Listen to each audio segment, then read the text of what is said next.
गुरु चरण कमलेभ्यो नमः। आज हृदय में इस बात की पीड़ा है कि स्थूल रूप से परम पूज्य श्री गुरुदेव भगवान हमारे बीच से चले गए हैं, पर खुशी है कि सूक्ष्म रूप से वो हमेशा विराजमान रहेंगे। श्री गुरुदेव भगवान के प्रति समाज की, हम तो ये कहेंगे, जिसने जिसने उनका दर्शन किया है, उनकी इतनी विशुद्ध आस्था जुड़ी थी कि प्रत्येक व्यक्ति को ये कहने में कभी संकोच ही नहीं होता था कि हमने किसी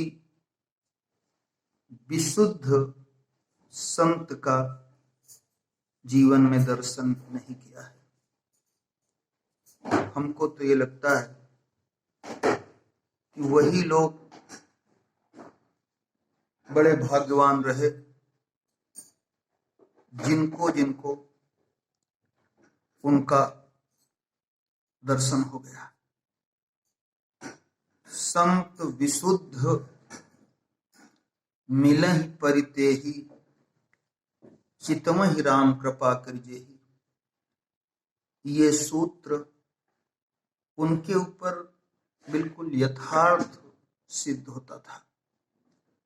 वो अपने आप में बहुत ही विशुद्ध संतत्व के धनी व्यक्तित्व थे।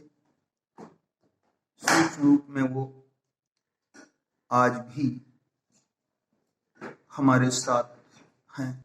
आज पहले श्री शोभन धाम गए, पर पता चला कि सरकार श्री सुनौढ़ा धाम चले गए, तो हम वहां से श्री सुनौढ़ा धाम आए। श्री शोभन धाम से सुनौढ़ा धाम पहुंचे। अपार भक्तों का समुदाय, इतने वाहन कि मार्ग बड़ा संकुचित हो गया। वाहन की तो बात दूर, पैदल निकलना भी बड़ा मुश्किल हो रहा था। पता चला थोड़ी ही देर पहले सरकार ने जल समाधि भगवती गंगा में ले ली। हम उसी स्थान पर जहां सरकार ने जल समाधि ली, उसका दर्शन करने के लिए वहां पर गए, क्योंकि स्वाभाविक है कि मन में ललक होती है कि उस स्थान का दर्शन तो कर ही लिया जाए। क्योंकि जैसे भगवती गंगा के ही किनारे निषाद राजगुरु से भैया भरत ने कहा कि सखा, हमें वो स्थान का दर्शन कराओ जहां रात्रि में श्री सीताराम जी और लखन भैया ने विश्राम किया। ठीक वही स्थिति हम सबकी। वहां गए, सरकार को गंगा स्नान के उपरांत श्रद्धांजलि, जलांजलि और प्रणाम निवेदन किया। और ठीक उसी समय अतीत की वो घटना एकदम ताजा हो गई कि जो हमने सरकार से कहा, सरकार मेरी इच्छा है कि अपनी वाणी को पवित्र करने के लिए हम आपको श्रीमद् भागवत महापुराण का पाठ सुनाए। तो उन्होंने श्री शोभन में कहा कि ठीक है, इस तारीख को सुनौढ़ा पहुंच जाना, हम वहीं आ जाएंगे। बहुत पहले की बात है, मेरे को तारीख नहीं पता है, पर इतना जरूर कह सकता हूं कि लगभग आज से 25 साल पहले के लगभग, मैं पूरी तरह से ये निश्चित नहीं बता सकता, पर 25 साल तो हो ही गए होंगे। और हम सरकार के बताए हुए समय से सुनौढ़ा पहुंच गए। और आश्चर्य है कि संत महापुरुष कितने अपने वचन के धनी होते हैं। हमको लग रहा था कि सरकार तो यहाँ है नहीं, लेकिन आश्चर्य है, जब सवेरा हुआ तो पता चला सरकार रात्रि में ही आ गए थे। फिर क्या था, हृदय आनंदित हुआ और सुबह दर्शन का लाभ मिला। जिस जगह बड़े ऊंचे, उस समय ऊंचा टीला था, आज हम वहां देखे वहां ऊंचा टीला नहीं है।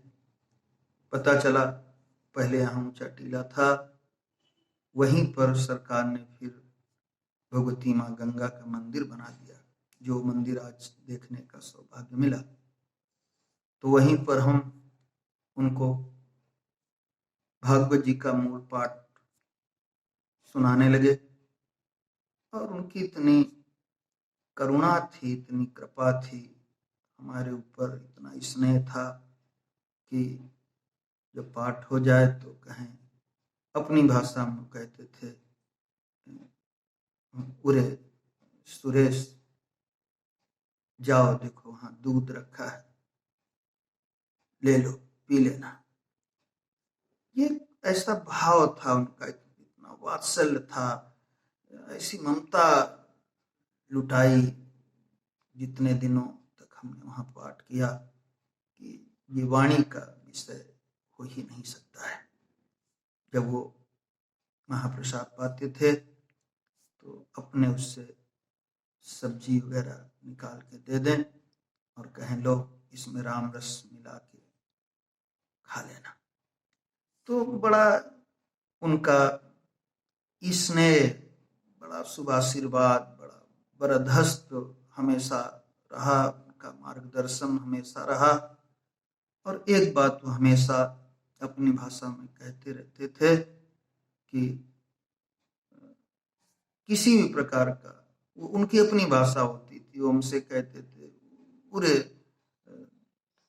ज्यादा चक्कर में न पड़ना, ज्यादा दम्भ मत करना, ज्यादा दिखावा मत करना, ढंग से कथा कहना। हाँ, क्योंकि तुमने हमारा नाम जोड़ा है। हमने कहा था सरकार, अब आपने कृपा की है, और उन्होंने हमसे कहा कि ये मंत्र का जप किया करो।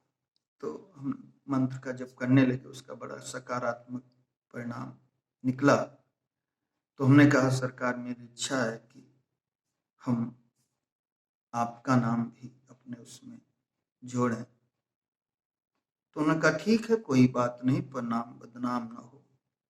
तो फिर हमने श्री शोभन सरकार के कृपा पात्र इस तरह से जोड़ा, उनको बताया। इसके बाद फिर हमने, तो हमेशा वो मार्गदर्शन करते रहते थे कि अपनी भाषा में पूरे नाम बदनाम न करना, बहुत अच्छे ढंग से कहना। हम बड़े बड़े कथावाचकन के देखत हन कि सब बहुत ज्यादा बिगड़ जात हैं। ये उनकी अपनी भाषा जो गिरा ग्राम में बहुत अच्छा ढंग से वो समय समय पर हमको करते रहते थे। उनकी बहुत सी स्मृतियां हमारे मानस पटल पर आज हैं। कुछ तो अनुभव उन्होंने ऐसे कराए जो इस तरह से सामाजिक रूप से उनकी अभिव्यक्ति हो ही नहीं सकती है। एक तरह से जैसे कोई कुम्हार पीट पीट के घड़े को वो करता है, ऐसे ही वो समय समय पर हमें अपने उससे बहुत अच्छे ढंग से समझा करके ठोंक ठोंक करके अच्छी तरह से उनको बड़ा पुष्ट करते रहे। और कितनी उनकी करुणा रही, कितनी कृपा रही। जब भी दर्शन का सुयोग मिलता था तो बड़ा कभी कभी तो तमाम लोग बैठे हों और हमें बड़ी संकुचित स्थिति हो जाए, पर वो कह दे, अरे कहना देखो ये बहुत बड़े पंडित हैं, इस तरह की बातें कहते तो हम तो उनके चरणों में गिर पड़ते। हम कहते सरकार आप काहे को करते हैं, आपके ही आशीर्वाद से जो कुछ बन रहा है, हमें तो कुछ आता भी नहीं है। तो इस तरह से उनका हमेशा आशीर्वाद, चाहे जितनी हजारों की भक्तों की मंडली रही हो, तो वो हमसे बात करें और बड़ा प्रसाद ये सब दें। तो कई बार तो बहुत से भक्त लोग वहाँ से जो हम निकले सरकार से काफ़ी देर बात करके, तो कई लोग तो हमसे पूछने लगे आप कहाँ से आए, आपका तो आप बड़े भाग्यवान हैं, सरकार तो आपसे इस तरह से बात करते हैं। तो बहुत ही उनका इसमें मिला। और हमको ये लगता है कि जैसा हम अनुभव कर रहे हैं, हम अपना स्वयं का ये वो है कि इसी तरह से उनका स्नेह, उनका दुलार, उनका वरदहस्त प्रत्येक भक्त के ऊपर था। हम ये नहीं कह रहे हैं कि वो हम ही को बड़ा स्नेह करते थे। हमको तो लगता है कि वो सब पर उनका इसी तरह से वरदहस्त रहा है। अब ये बात जरूर है कि सबसे उतनी देर न बात कर पाए, उतनी देर न बोल पाए, तो ये भले ही रहा हो, लेकिन वो बाह्य दृष्टि से भले ही किसी को पूरा समय न दे पाए, किसी से 2 मिनट न बोलें, 1 मिनट न बोलें, और हमसे कुछ ज़्यादा बोल लें या कुछ, लेकिन वो अंतर से तो उनका प्रेम सबके ऊपर बहुत ही हमेशा रहता रहा है और रहेगा। आज बहुत ही मन में ऐसा लग रहा है कि अभी तक तो लगता था कोई बात होती थी तो लगता था हमें काहे की चिंता, हमारा बाप हमारे साथ में है, हमारा सरकार हमारे साथ है, हमारे प्रभु हमारे साथ हैं, कोई बात होगी तो वो स्वयं संभालेंगे। तो यही कोई किसी प्रकार का कोई वही नहीं रहता था, कोई बात हो तो सरकार खुद संभालेंगे, सरकार करेंगे। पर आज लग रहा है कि स्थूल रूप से ये जो अंतर की अभिव्यक्ति है या जो कहना है, अब वो सूक्ष्म रूप से ही वो इसको स्वीकार करेंगे, श्रवण करेंगे, लेकिन स्थूल रूप से उनका जाना तो एक बहुत बड़ी एक पीड़ा की स्थिति है। यद्यपि ठीक है वो कहीं नहीं गए, हमारे बीच में हैं, लेकिन जैसे भरत भैया को लगता था कि कोई न कोई अवलंब तो होना ही चाहिए। हाँ, कोई न कोई अवलंब होना ही चाहिए, क्योंकि बिन आधार मन तोष न शांति। जब तक कोई आधार नहीं होता है तब तक मन में न तो संतुष्टि हो पाती है, न शांति हो पाती है। तो आज से कुछ ऐसा लग रहा है जैसे कुछ अकेलापन सा अनुभव जीवन कर रहा है।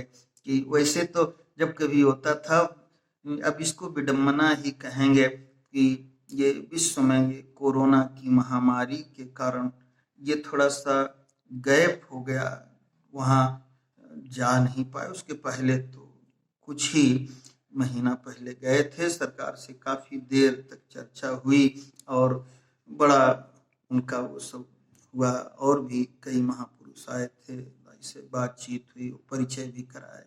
हाँ, तो इस तरह से कितना अद्भुत आनंद मिलता रहा उनके सानिध्य में।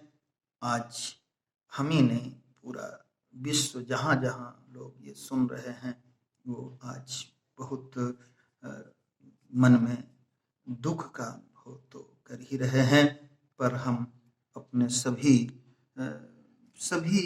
भाइयों से, बहनों से, सबसे, जितने समाज के लोग हैं, हम देख रहे थे जो हम वहाँ श्री सुनौड़ा धाम में थे, तो कितनी माताएं, कितनी बेटियां, कितने सब लोग बहुत ज़्यादा रो रहे थे। सबको पीड़ा थी। लेकिन अब हम सबसे ये प्रणाम पूर्वक निवेदन करेंगे कि वो सरकार कहीं नहीं गए हैं। उनकी तो लीला है, वो एक लीला का उन्होंने वो किया है। अब वो एक रूप में हमारे बीच अब भी विराजमान हैं और विराजमान रहेंगे। उनका अभाव वो स्वयं महसूस नहीं होने देंगे, क्योंकि उनकी तो एक अद्भुत लीला है। वो तो अंतर्यामी हैं। वो उनका वरदस्त हमेशा हम सबको मिलता रहेगा, और हम लोग उनके द्वारा बताए हुए सतमार्ग पर, उन्होंने कभी प्रदर्शन को महत्व नहीं दिया। वो विशुद्ध स्थिति के अनुयायी थे। उन्होंने कभी कोई दंभ नहीं किया, उन्होंने कभी कोई जरा सा भी दिखावा नहीं, प्रचार प्रसार से वो हमेशा दूर ही रहे। वो उन्हीं के मार्ग पर हम सब लोग निरंतर चलेंगे और उनकी कृपा हमको मिलती रहेगी। क्योंकि संत और भगवंत कहीं जाते नहीं हैं, वो हमेशा हमारे साथ ही रहते हैं। यही बात वाल्मीकि जी ने भी कही कि पूछो मोई की रहूं कहाँ, मैं पूछत सकुचाऊं, जहाँ न हो तहाँ देहु कई तुम्हें दिखाऊं ठाऊं। कौन सी ऐसी जगह है प्रभु जहाँ पर आप नहीं हैं? आप प्रत्येक जगह हैं। तो ये संत और भगवंत, इनमें कोई अंतर नहीं होता है। जैसे भगवंत प्रत्येक जगह हैं, वैसे हमारे सरकार जो प्रत्येक जगह हैं, और हमारी प्रत्येक गतिविधियों पर उनकी बराबर नजर रहती है। कोटि कोटि उनके श्री चरणों में प्रणाम, और सभी को प्रणाम। सब लोग ऐसी ही कृपा और आशीर्वाद बनाए रखें कि हम लोग सतमार्ग पर चलते रहें, कभी जीवन में कोई दंभ न आए। यही सबसे बड़ी श्रद्धांजलि होगी, और यही सबसे बड़ा उनका जो है उनके प्रति जो शिष्य धर्म का पालन है हम लोगों का, वही होगा कि हम लोग कभी कोई गलत मार्ग में कोई कदम न बढ़ाएं। हमारे जीवन में काम, क्रोध, लोभ का अतिरेक न हो, अतिक्रमण न हो। हम लोग बहुत अच्छे ढंग से जीवन यापन करें। यही उनकी सबसे बड़ी पूजा होगी, यही उनकी सबसे बड़ी स्थिति होगी, और यही उनके जीवन की सबसे हमारे सबके लिए कल्याणकारी स्थिति होगी। यही देख करके वो हमेशा प्रसन्न होते रहेंगे। बोलिए श्री शोभन सरकार की जय।